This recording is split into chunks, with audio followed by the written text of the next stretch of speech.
안녕하세요. 뚝딱 5분 성장 위전환입니다. 올 초 회사를 그만두고 퇴직한 세 사람과 최근 대화를 나눌 기회가 있었는데요.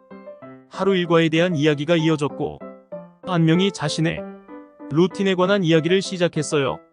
그는 책을 읽다가 루틴의 중요성을 알게 됐으며 루틴이 일상을 윤택하게 해주고 어떤 일이든 견딜 수 있게 해주는 일상의 뿌리가 되어준다는 말이 와닿았다고 했어요. 은퇴 전 분 단위로 시간을 쪼개 살던 그는 마른 모래처럼 허무하게 흩어지는 은퇴 후의 시간이 버겁게 느껴지던 차였답니다. 명상과 운동, 세 끼의 식사 시간, 독서 시간, 메모할 시간, 가족과 보낼 시간 등을 빼곡하게 챙겼으니까요. 모임이나 약속이 있을 경우 할애할 시간과 예비 루틴까지 명확하게 계획했고요. 은퇴 후 자신이 무엇을 해야 할지 모르는 혼돈 속에서 루틴은 가야 할 길을 보여주는 것 같았다지요. 그는 첫날부터 계획을 지키는 건 무리였다며 고개를 갸웃했어요. 촘촘히 짜놓은 계획을 지키다 보니 피곤했고 신기할 만큼 많은 변수들이 생겨났답니다. 그는 아내에게 정해진 식사 시간을 요구했지만 아내는 자신의 일정을 내밀며 거절했어요. 그는 오전에 루틴이 하나라도 무너지면 그날 하루는 망친 것 같아 내내 기분이 저조했다고 해요. 실행해보고 필요 때는 수정하며 자신에게 맞는 루틴을 찾는 중이었지만 하기로 한 일을 지키지 못하면 자괴감이 들기도 했답니다. 빈틈없이 수행한 날도 허무하긴 마찬가지였다고 했는데 무엇이 문제였을까요? 그는 자신의 다이어리를 나에게 보여주었는데 거기에는 통제 불가능한 세상에서 나를 지켜줄 수 있는 것은 루틴뿐이다. 우리가 통제할 수 있는 것은 자기 자신뿐이다. 라고 쓰여 있었습니다. 루틴을 열심히 지키다 보면 가끔 뿌듯하기도 하지만 손에 잡히는 것 없이 혼란스러운 기분도 듭니다.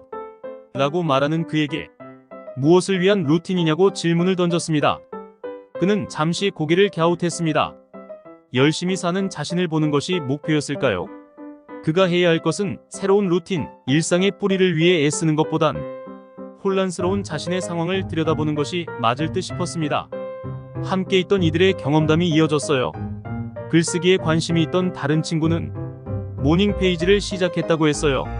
모닝 페이지는 베스트셀러에 오르기도 한 아티스트 웨이에서 제시한 것으로 아침에 일어나자마자 3페이지 분량의 글을 의식의 흐름대로 쓰며 자기 내면을 알아가는 작업을 말하지요. 시작한 지 반년이 넘었지만 그는 아직 의아했습니다. 남들의 체험기를 보면 무의식이 열리며 자신이 진정으로 원하는 것이 무엇인지 알게 된다고 합니다. 하지만 그에게 모닝 페이지는 해야 할 일들의 리스트와 해내자는 다짐에 불과했나봐요. 날 것 그대로의 글을 쓰며 손이 아픈 오전 시간만 보내고 있을 뿐이었지요.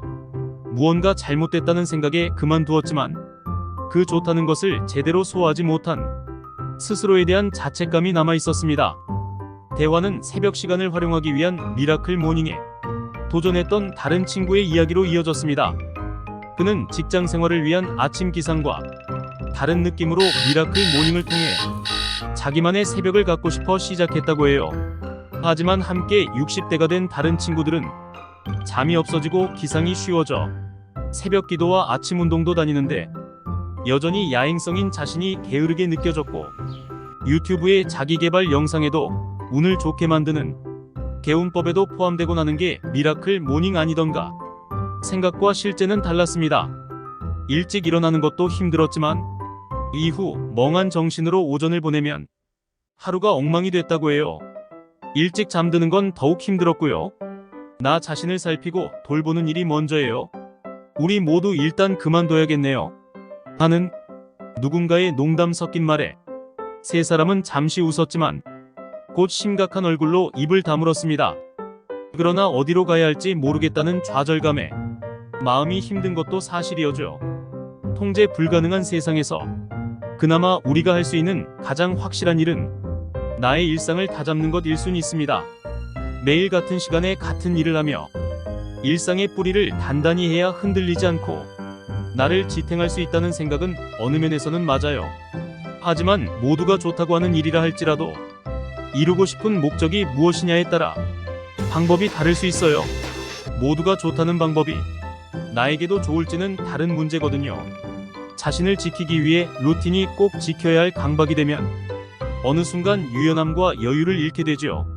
삶의 방식보다는 이를 통해 추구하고 싶은 것이 무엇인지를 먼저 생각해 봐야 해요. 은퇴 전과는 달라진 나의 현재에서 나의 기분과 정서를 살피고 돌보는 일이 먼저입니다. 빡빡한 루틴을 소화하고 무의식을 불러와 나를 알아보거나 비몽사몽 새벽 기상에 도전해보기 전에 일단 근본적인 목적에 대해 생각해보세요. 남들이 좋다는 루틴보다 이부자리를 단정하게 정리하고 천천히 물을 마시며 하루를 시작하는 것, 오늘을 살고 있는 지금 이 순간 나의 기분을 돌보는 것이 더 중요하지 않을까요? 지나온 세월에서 얻은 지혜와 경험치가 더해진 유연함으로 내 앞날을 대비해보세요. 바람이 불면 흔들리는 자연스러운 나무처럼 유연하게 힘을 빼고 마음을 다독이는 일에 먼저 시간을 할애해보는 건 어떨까요? 그러다 보면 내게 맞는 방식이 자연스럽게 쌓일 테니까요. 은퇴 이후의 시간은 무엇을 이루기 위한 조급함보다는 삶의 방향과 여유 있는 유연함에 마음을 기울여야 할 시기임을 잊지 마세요. 오늘도 영상을 시청해주셔서 감사합니다. 댓글과 구독은 저에게 큰 힘이 됩니다. 아울러 공유도 함께 해주시면 더욱 고맙고요. 보다 좋은 영상으로 다시 뵙겠습니다. 감사합니다.